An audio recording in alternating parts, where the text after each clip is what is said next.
All right, so hi to everyone who is watching and listening. Welcome to my Culture Talks, a series of interviews with people from all over the world who are sharing their stories and their experiences living and working in different countries and talking about differences and similarities between the countries. So today I'm really happy to welcome Beatrice Ruiz. I hope I did pronounce it correctly. If not, let me know. She has been an expat 5 times, I think, in the UK, in the UAE, USA, Germany, and she's currently in Poland, as far as I know.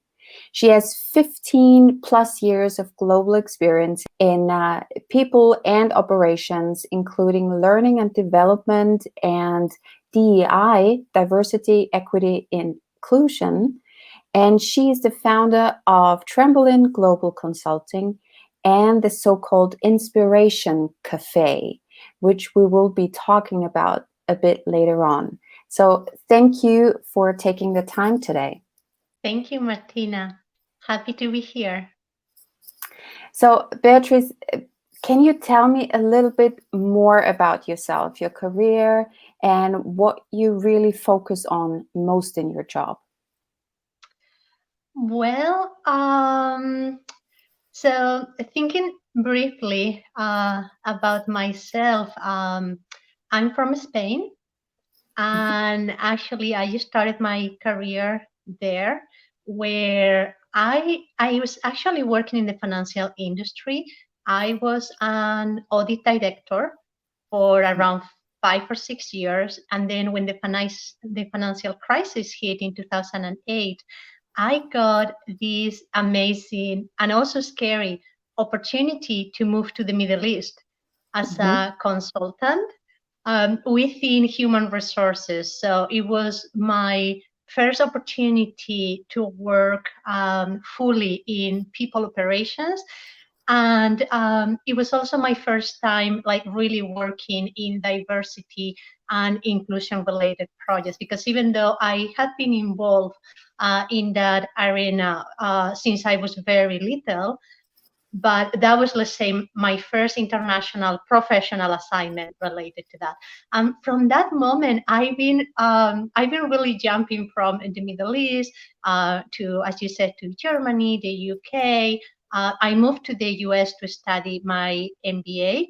I thought that even though I had a lot of international assignments, a lot of experience leading teams in different countries and such, but I felt that I needed a little bit of refinement to fully jump into a senior role. So I moved to the US, and I graduated with an MBA at Boston College. And then I landed a job there as a consultant in learning and development with a side of diversity. And I stayed there until last year. Well, when my international experience brought me to Poland to help my current company set up the learning and development function, along with the with supporting the diversity, equity, and inclusion teams in here. So when you moved the first time to another country, did you prepare somehow before moving, or for the culture, you know? Actually, my very first time, I was young. Now it feels like I was very young, and it was year 2000, and it was to the UK. And I thought my English was okay, and since I have such an international family, I thought, well, you know, I'll just go. I didn't prepare. I didn't do anything. I should have. But I think that's what happens when you are 18. That you're just, you know, you're just hoping things will work out. It turned out that my English was not that good at that time. And I didn't know anything about the culture, even though we have Scottish and British and Americans within the family, but that is a very small sample. It was not representative of the overall culture, as I learned later on. So I did not prepare, but I recommend everyone to do it. Okay. So, I mean, the English is one part, or the language is one part, but did you notice any like very, very big differences between Spain and the UK where you thought, oh my God, yeah? Yes, absolutely, absolutely. Um, I think the first perception or the first difference that I found, and this happens in general in every country, even now, 20 years later, it keeps happening, only that now I'm prepared. But one of the main differences that I found, it was in the way that people relate to each other. So if you have ever been to Spain, even though Spain is a small country, the north is very different from the south and such. But in general, we are naturally outgoing people. So if Mm-hmm. you talk to someone on the streets, or or even if you go to a party, even by mistake, like it happened to me in the UK, I got the wrong party. And usually in Spain, everyone will welcome you, and that's fine. Whereas what I noticed in the UK is that people needed a little bit longer to get to know you, Mm-hmm. to open up. And then once that happens, once you have built and nurtured that relationship, then it will last forever and ever. I mean, I'm still in touch with some of the friends I made 20 Mm-hmm. years ago in the UK, but I wasn't at that time, I wasn't expecting that it will take longer, and let's say, and it would take more work than it took Mm-hmm. at home in Spain. So that was an important lesson to learn. I can imagine. Also, in terms of getting to know people at work and building relationships, or was that different? Let me see. So one of the things that it happened back then, and again, it keeps I keep seeing it right now, is that when when you move to a different country, like it happens in any other, let's say, area of life, I think we all human beings have a tendency to be friends, to open up quicker with people who look like us or Mm-hmm. who are in the same circumstances. So oftentimes we'll see that, for example, I moved to the UK, the tendency was to look for the foreigners, Mm-hmm. like inside work and outside as I were are the foreigners. So for the first time, that was actually my very first time where I decided to step out of my comfort zone Mm-hmm. and just, let's say, like, look the other way and try not to relate to foreigners. Interestingly enough, that group of foreigners in my work at a university, because I was doing both things at the same time, they actually couldn't figure out where I was from for some reason. So Yeah. I remember being there. I could understand what was going on because Italian sounds similar to Spanish. Of course, it's not the same language, but we share the roots, so that made it easy. French, more or less the same. The Spaniards, the same. So I was there very quiet. The reason being was I did not want it to only bond with the foreigners. And something that I would recommend everyone to do is to, at least at the beginning, try not to look for the foreigners only, really step out of the comfort zone. And if you don't know the language and you really want to fit in, rather than joining, for example, English classes for foreigners, I found that going to cooking classes or art classes, which are two of my hobbies, were incredibly helpful.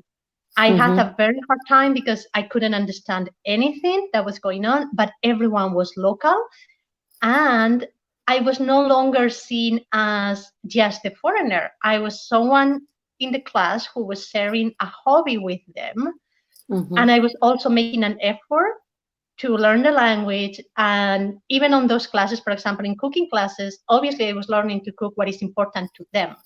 So all that kind of helped me build different bonds with the people. And in the end, the integration in the culture proved to be much easier, much easier. I've heard that before a few times, that people tend to go to expat or join expat communities when they move somewhere. And staying in that community doesn't really help to integrate. Exactly. And Exactly. like you said, you know, the cooking classes or even English or German classes, they actually help because you might end up meeting someone else outside of the foreigners world. Yes. Absolutely. Absolutely. And another quick comment about the expat groups. Of course, Mm. everyone has a different experience with those, but what I've been seeing since the first time I moved outside of Spain is that there's a tendency to complain together just to make, just to kind of help everyone to feel good about the situation. So if someone complains about, for example, I don't like the food. Oh my God, I really miss, my country's food. Mm. You of course find a lot of people in the same situation, but that in the end, at least from my perspective, creates an ongoing, let's say, negative pattern that Mm-hmm. kind of ruins the experience. So of course Yeah. you are facing challenges. You are the, let's say, the outsider. You are the one who has to make the effort to fit in into that new environment. Mm. So having, let's say, I actually call them like whining pals, not helping, not recommended. Yeah.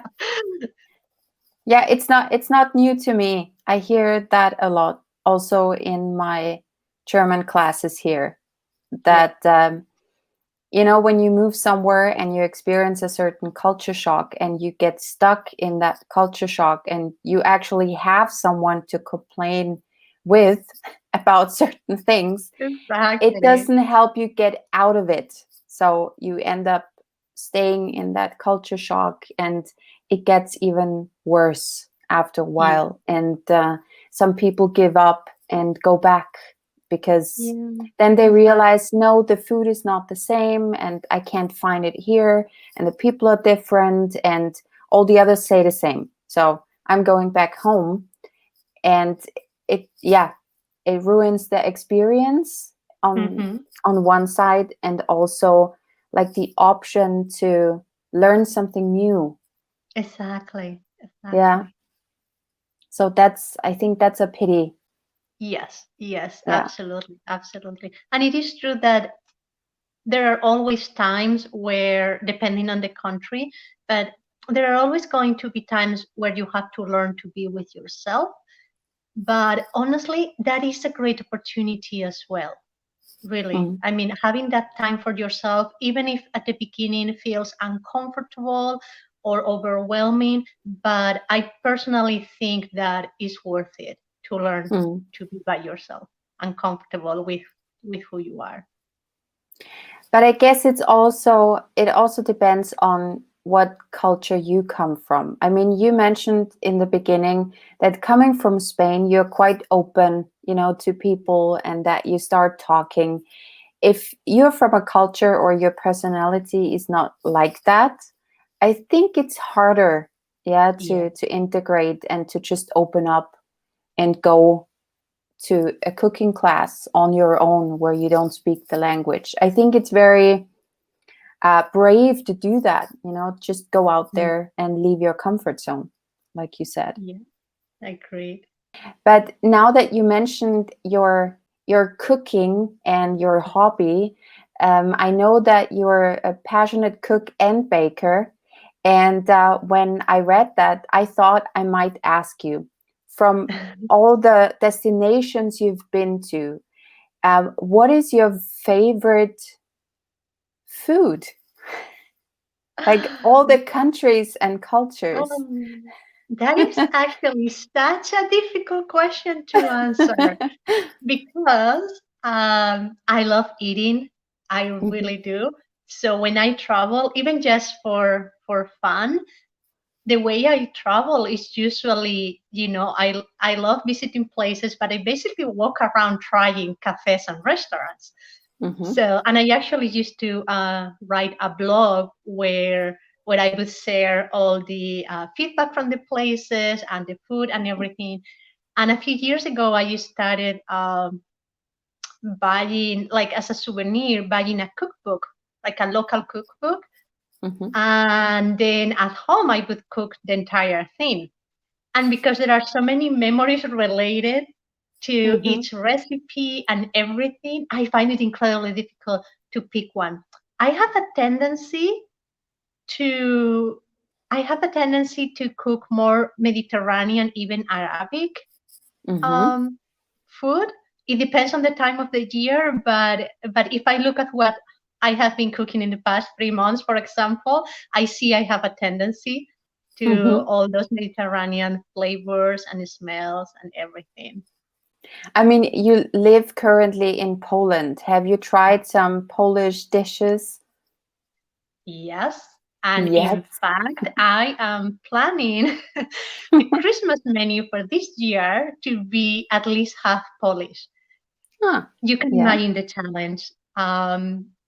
Because Polish is not a language that I find easy to learn. I have Mm-hmm. tried to pronounce certain words, but having like 12 consonants and just a couple of vowels doesn't sit well with me. It's very, very difficult. And Google Translate doesn't get it either.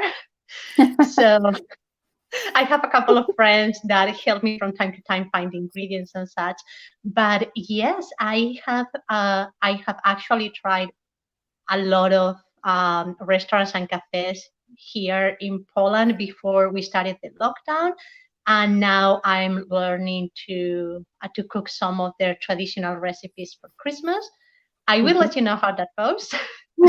For now, it seems to be working. So I really like that in winter they do a lot of, like, let's say, like stews and soups that are Mm-hmm. really like, like warming, and like they give you this kind of like home feeling. I really Mm-hmm. like that. So we'll see how Christmas goes. But that's the intent. Very different for sure in terms of the food. What you would usually have for Christmas, I think. Absolutely, absolutely, very, very different. So, I mean, you lived in the UK and then came. Then was Germany. I am sad to share with you that I have forgotten my German. It is my biggest regret ever, because I worked really hard to learn it. I remember that I managed to land a scholarship when I was in college to finish my degree in Mhm, Erlangen, at the FAU mhm. University. And because I could speak the language, that was the reason why I got an international assignment with Banco Santander in Germany. Ah, okay. And I thought I could speak in German now with you. I really wish I could. I promise you, I really wish, because it's something that it it it really is a regret. I don't know how to put it in a softer, it really is a regret that I haven't continued with that. It's for me sometimes really crazy to hear how many languages people sometimes speak. I recently talked to someone and she said, I think seven or eight languages. And I thought like, wow, I'm happy that I speak 3 to 4 kind of, yeah. And it's crazy sometimes, but if you don't need the language and you don't use it, it's usually gone after a while. What did you notice between, I mean, then first Spain, UK, and Germany? What are the biggest differences or maybe even similarities that you've noticed? Well, my time in Germany was awesome. Mhm, I have amazing memories from that time. And even though some people have told me that um, my perception was kind of unusual, maybe it's because I was in the south of Germany, but I felt there were a lot of similarities with mhm, Spain.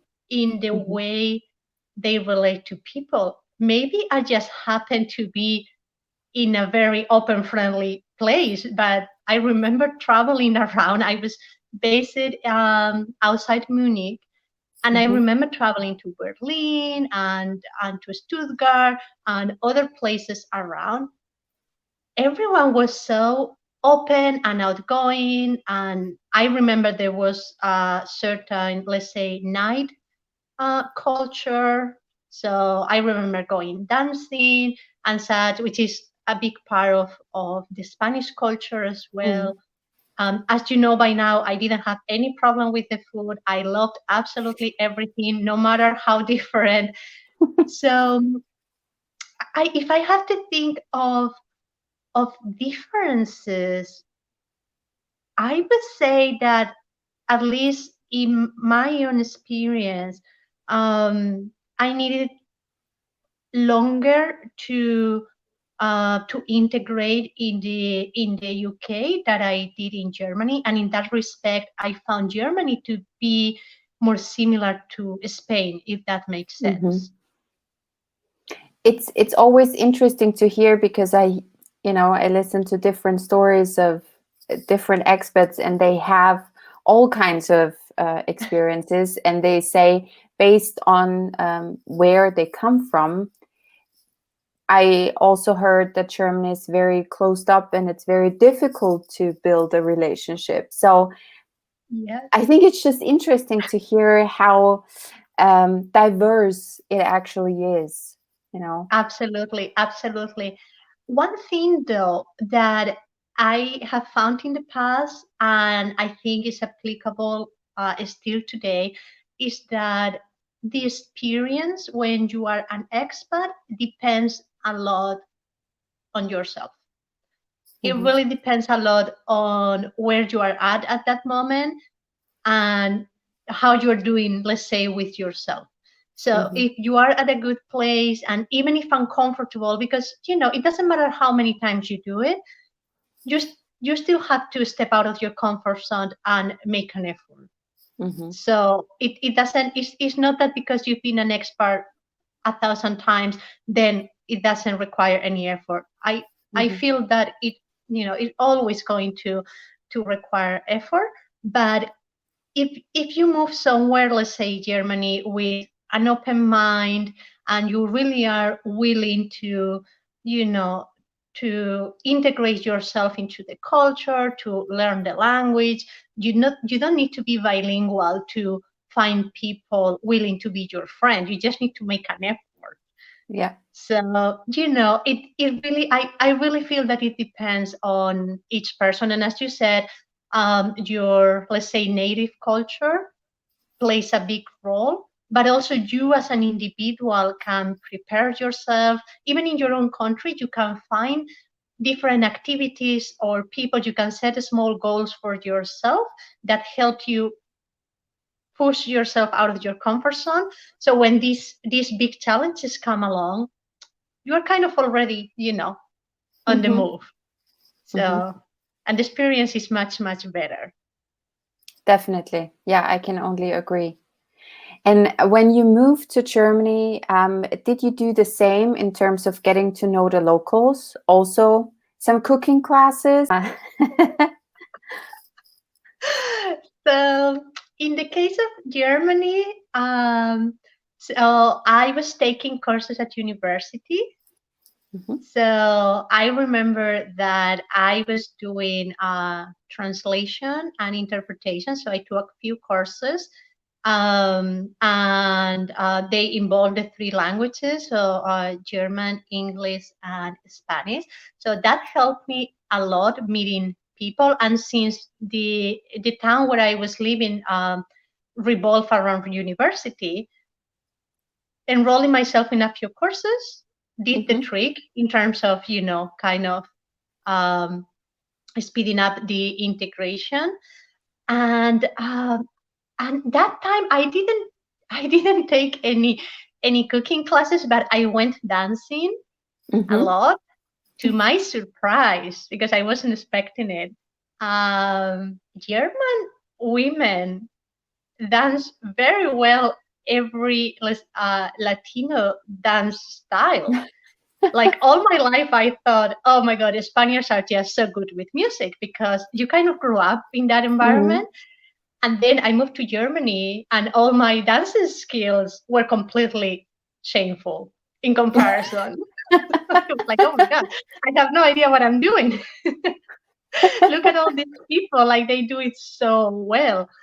So instead of cooking, it was dancing. And I used to live with 3 or 4 Italian girls, and that helped a lot, even though it goes a little bit against what I share with you about meeting foreigners only, but they were very open-minded as well. So it was, I don't know, it was helpful, I think, and it was really good fun. They were dancers too, so we used to all go out together, meet different people. So that's nice. I think there's nothing bad about meeting other expats. It's just Yeah. like you said in the beginning, it's the mindset, and to keep in mind that it could go the other way, and that you should not complain too much about what's happening, because if you want, you can always change. Yeah, absolutely. So, all right. So after Germany, what came next? Let me see what happened after Germany. I moved back to Spain, I believe, and then it was the Middle East. Okay. Before we go on to the Middle East, just a quick question. Was it difficult to go back to Spain? Was your mindset different, or did you experience any kind of shock when you came back to Spain? Actually, something that happened, and I remember when my brother, the one who follows me, started being an expat everywhere because of his job. I remember that he asked me the same question once. It was like, "Do you feel anything different?" Because I kind of feel different, and it is true. You feel different, and I don't know how to explain this feeling, but sometimes when you come back to your country, you don't feel like you belong there 100%. It's like it feels like your town or your city or your country even got frozen in time, and you kept moving, and then when you come back, it feels like you are going back. So it has all the positive of the comforts, the comfort that you are let's say you are stepping in your comfort zone again. You know everyone, you know how everything goes. You really don't have to make that effort that you've been making outside, but at the same time you feel a little bit like an outsider, and the more times you are an expat, the more outsider of an outsider you feel when you come back. And actually, the last time I was in Spain, that was a very hard one for me. It was a year ago. No one would speak in Spanish to me. Really? And that was really hard. I couldn't understand what was going on. And I remember that I met with my grandpa over coffee, and also with my all-time doctor that after 25 years is now a friend. And I remember asking them, it's like, someone tell me, don't I look Spanish anymore? And to my surprise, they told me, it's hard to tell. You have that international something. It's no longer that clear. And even today, I still find it difficult to, kind of wrap my head around it. I guess it happens. All of a sudden, you start feeling a little bit like you have grown in a different direction with the positive and the not that positive, because it really is hard that people in your country don't speak to you in your language because they are not sure. So it's an interesting story. I think that you're not alone. When people travel so much or live somewhere else and they go back home, I think they have the same feeling or experience in this case.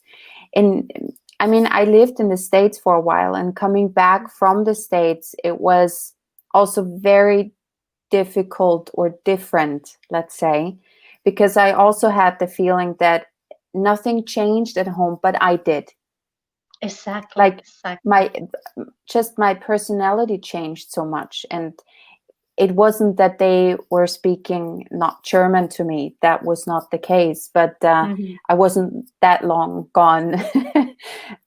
But it was still different, you know, the way I looked at certain things, or Yes. at the world, and then talking to friends. But in terms of language, I noticed that living in Vienna, in a bigger city, and talking to some friends back home where I grew up, the thoughts are different. And Exactly.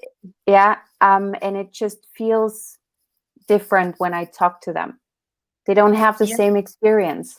So exactly, exactly. You've yeah, been exposed to so many different everything, languages, people, cultures, that your perception of the world changes. I think it's So good, but yeah, yeah, it differentiates you a little bit also, you yeah. know, when you talk to people from, I call it the old days, but it sounds strange. Yeah, yeah. So when you moved to the UAE, where exactly did you go?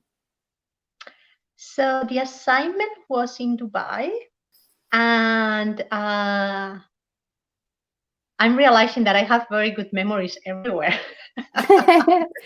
That's good for you. That is good. That is good. So I have very good memories. I still keep, actually, one of my closest friends. I met her there. But I was actually scared with this move. Mm, This was, I think, the only time when I was moving somewhere else, and I was really, really like a little bit, like I don't even know how to explain the feeling, because saying that I was scared sound awful, but it was, let me see, it was a decade ago, so things have changed a lot in the mhm, region. But it's true that moving as a very white female alone for the first mhm, time to a Muslim country was a little bit like, let's see. mhm, So I did prepare this time to mhm, understand a little bit of the culture and everything, and it was kind of comforting to see that the south of Spain, for let's say historical reasons, share a lot of cultural traits with Muslim countries, mhm, since they were in the peninsula for 800 years. So we still have some heritage, and it is a culture that has always fascinated me. Even if I felt a little bit like I really wish I was not going entirely alone, mhm, but that was comforting. And then once I was in there, of course I still had to adjust, because even though I have read about how to do businesses in there, for example, mhm, who talks first, that kind of like protocol and everything. And I was also very, very lucky that at home in my family, protocol was a big thing. So I was lucky to learn a lot about it, and mhm, that has actually opened a lot of doors for me in different cultures. But even with that, you know having to put all that into practice, of course you have to make some adjustments. But just after, actually it was just after a few days, maybe it was a couple of weeks, I was completely adapted to the mhm, place. So it has been the fastest integration, even though my expectations were the lowest, because I was a little mhm, bit like, so it was the fastest integrations of all. I was very lucky to meet this good friend of mine, Ursula. She's from Lebanon. So she was a little bit like my passport. mhm, We met at work, so that was good. And then the fact that my role there as a global mobility manager and consultant, that actually gave me a great visibility of everything, because basically Mm. my role was being the liaison with the embassies, the consulates, the government agencies, to make sure that all of our consultants that were assigned in different parts of the world, depending on where the client was, my role was making sure that they had the visas, that they had the cross-cultural training, that they knew Mm-hmm. how to make business in there and all that. So it was a little bit of a mix of my own research before moving, the cultural similarities with Spain, Mm-hmm. and also my role who kind of, that kind of speed up the integration. And in the end, I found out that Dubai was actually the place where I fitted the best. Really, it was Yeah. awesome. Really, it was. This is the place. I love any other country I have lived in, but this really fits. Very interesting Interesting. experience. Yeah. Yeah. Yes. But maybe it is because of the history or certain structure, or in business, that you have the protocols that you used to know from back home, that was Yeah. helpful to integrate. Absolutely. If you come from a culture that doesn't have that, also in terms of family, I mean, Spanish people Mhm. are known for being open, and the hierarchy also in the family a little bit. And I think Dubai, or that those countries are similar. I think so. I think so. You're Yeah. completely right. The family structure, how they relate to especially close friends, and all the let's say welcoming protocol, everything Mm. that revolves around those relationships and the hierarchy within the family, it is very similar. It really is. Yeah. And when you think about the UK or Germany, it's different. I mean, you got lucky with all the relationships. But when you compare or look at the cultures from Yeah. different angles, I think that might be closer to Spain than the UK or Germany, actually. Yeah. I think so. I think so. But at the same time, as we were talking about a few minutes ago, all these experiences, and especially after the experience in Dubai, I kind of realized that first I was very lucky with all the background and global experiences that Mm. I was going through, and also because part of my job was all these cross-cultural training and communication training and all that. I realized that I was actually good at helping and teaching other people that maybe never had all that exposure, Mm. and they had to move somewhere else. Mm-hmm. So that was actually, let's say, some sort of like great discovery.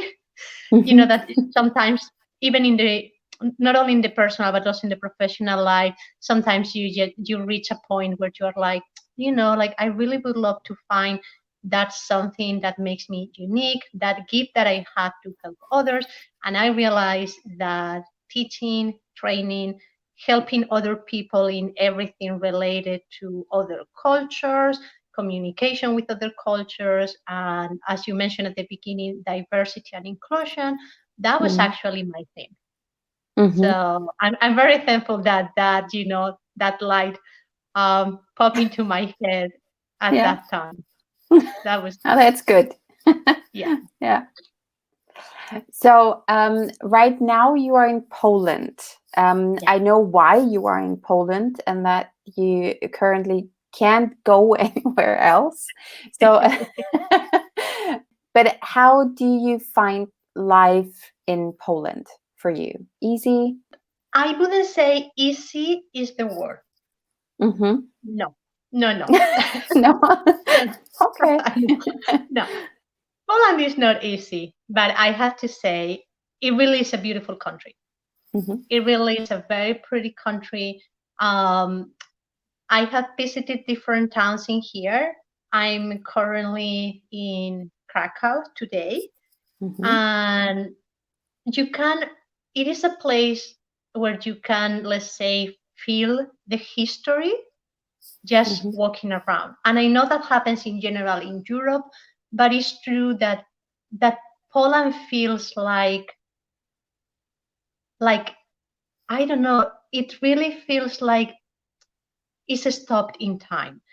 This doesn't mean that they are not making progress, that they are not innovative. They are, but they have that I don't know, that historical feeling, and it's actually it is actually very nice.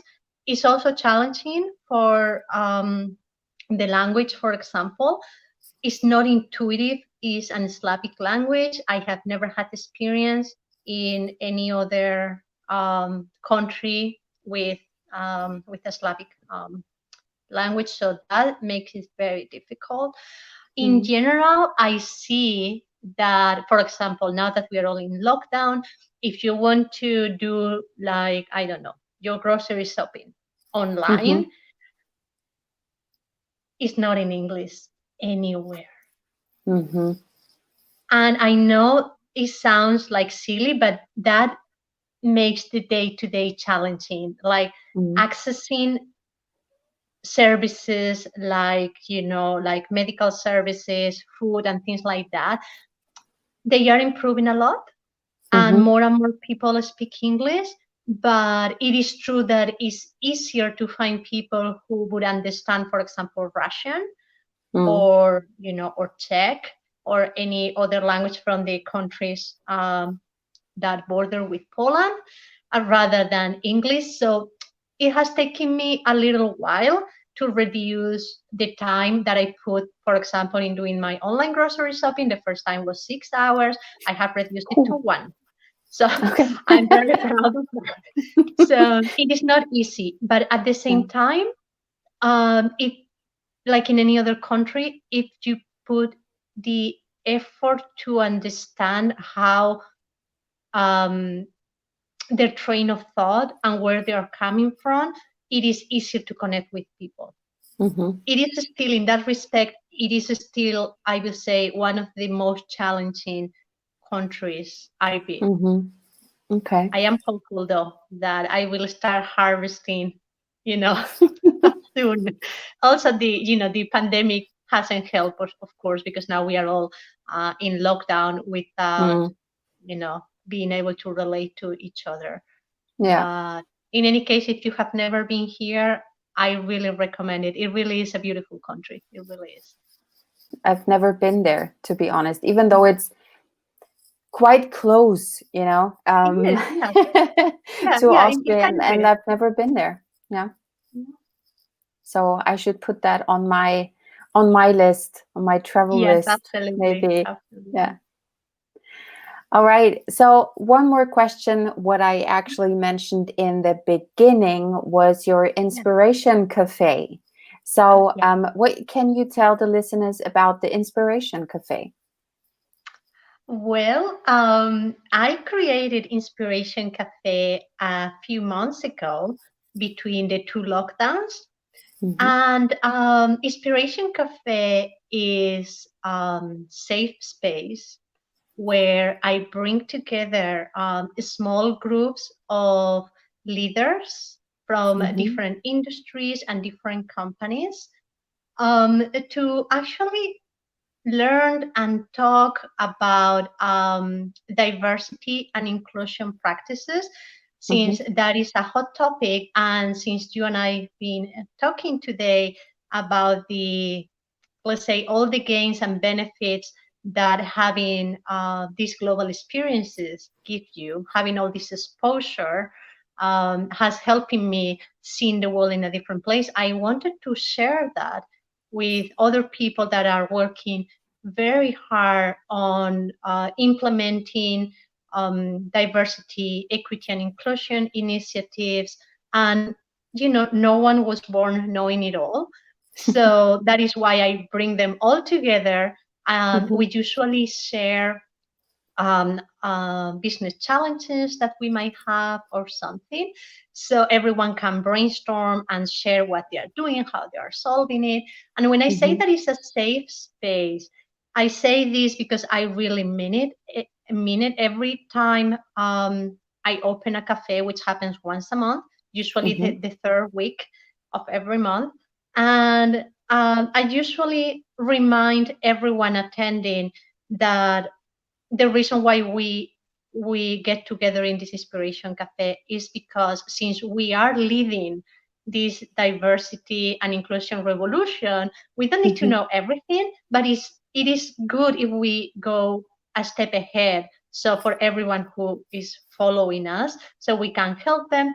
And it's a safe place because really, I don't want anyone in my cafe to be politically correct, because now is the time to really ask questions. So if for some reason you come from, I don't know, I'm making this up, but imagine that you come from a country where, I don't know, you have never seen someone black, for example, and you are curious about differences or how to address a particular business challenge that you are facing at work, Inspiration Cafe is the place. You can ask openly. You don't need to use euphemisms. Just pop the question. Everyone there understands that you're not trying to offend anyone. You really are trying to learn so you can help your company move forward. So that is the goal. And I'm very happy to say that yesterday we had our third cafe. So I organized them in series of four cafes at a time. And all cafes have a waiting list, which is awesome. So for 2021, I will keep the format of an hour and a half every month on the third week of the month. And I'm actually creating a second group so we can have people from Australia, Latin America as well. Because of the time difference, they are not able to attend right now. So we'll have probably 2 or 3 groups to accommodate everyone who's waiting to join us. But it really is very interesting, and it's great how diverse the cafes are. For example, yesterday we had people from almost every race, really, every gender, and we had at least 3 different regions of the world in the same cafe. So it was really inspiring. It was really inspiring. It sounds really interesting, to have just the opportunity to open up, to ask questions without being afraid of being judged or anything. Exactly. If you, like you said, if you don't know anything, it's okay to ask, and to have perhaps a group that you can actually go to and say, okay, please, I don't know what I should do. Exactly. And especially in times like these, it's a huge topic.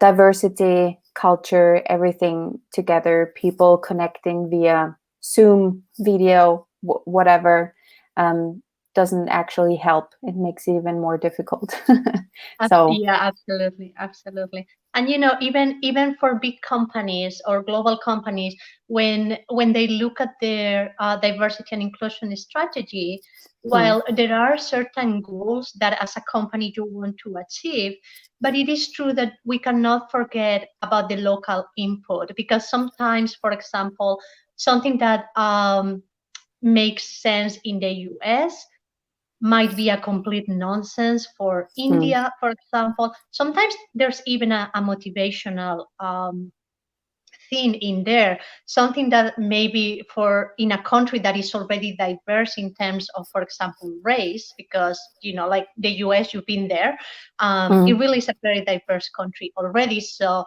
it goes without saying that companies have to catch up in terms of giving opportunities to absolutely everyone. And then, of course, after that, you move into inclusion and belonging. But then when you look at another country, like, for example, Poland, where am I right now, I completely understand why some people here do not have the motivation of increasing their diversity, because this country is not diverse yet. I'm actually one of them. most exotic persons in my office. So Yeah. they are at such a different moment, and Mm-hmm. it's not better, it's not worse, it's just very different. So Mm. taking that into account and understanding why a particular local culture might not be motivated because they don't see the benefit, because there's no Mm. diversity already around them. I think that is something we really need to take into account, so we are respectful to the local culture. And also, change is difficult, Mm. and no human beings loves change. So change management in here is very, very important as well. We make change, but at a good pace, so no one feels like pushed around. Yeah, I get that. In Austria, what we have here, we are diverse in certain cities, the bigger cities, of Mhm. course, in Vienna. But what I hear a lot is like when I talk to companies about intercultural management or communication and diversity, they are kind of aware that there is a certain diversity, but they don't see the need yet Yes, to do exactly. much about it in terms of languages or intercultural training. So they're in a certain moment right now where they say, okay, we're in Austria, so why should we do Yes. more? Yeah. So it's strange to see the responses or hear the responses, but like you Yeah. said, yeah, we develop differently. Yeah, exactly, Yeah. exactly. We all have different paces, and to be Mm, successful, and this would be part of our inclusion and belonging part of the strategy. We need to find a balance to mm, keep moving forward, but at the same time be respectful with everyone's space. So it mm. really is a challenge. It Yeah, is a it big is. challenge. Yeah. Well, thank you, Beatrice, for taking the time today and sharing your thoughts, your experiences, and some really good ideas and yeah, some tips as well for other expats and other people who travel a lot. And to all the listeners and all the people out there, if you are interested in other cultures or training or would like to know more about other cultures, please comment or send me a message. And if you like what you hear, follow my Culture Talks and share it with others. So thank you very much.